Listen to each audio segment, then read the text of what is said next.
When he was 9 years old, Ron, without my parents or myself knowing his whereabouts, decided to take a mile walk from our home down to the library, which was, of course, public library, but not so public for black folks when you're talking about 1959. So as he was walking in there, all these folks were staring at him because they were white folk only, and they were looking at him and said, who's this Negro? So he politely positioned himself in line to check out his books. Well, this old librarian, she says, this library is not for coloreds.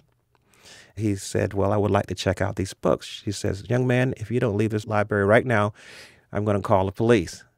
So he just propped himself up on the counter and sat there and said, I'll wait.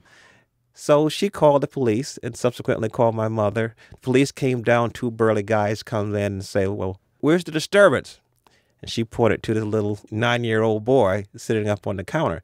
He says, man, what's the problem?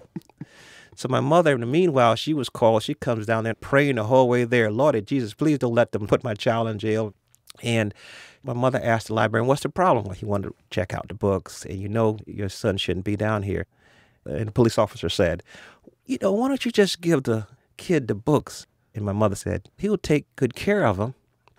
And reluctantly, the librarian gave Ron the books. And my mother said, what did you say? He said, thank you, ma'am. Later on, as youngsters, a show came on TV called Star Trek. Now, Star Trek showed the future where there were black folk and white folk working together. Right. And I looked at it as science fiction because that wasn't going to happen, really. But Ronald saw it as science possibility. Mm-hmm. He came up during a time when there was Neil Armstrong and all of those guys. So how was a colored boy from South Carolina wearing glasses, never flew a plane, how was he going to become an astronaut?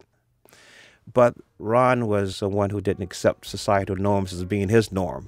I mean, that was for other people. And he got to be aboard his own Starship Enterprise.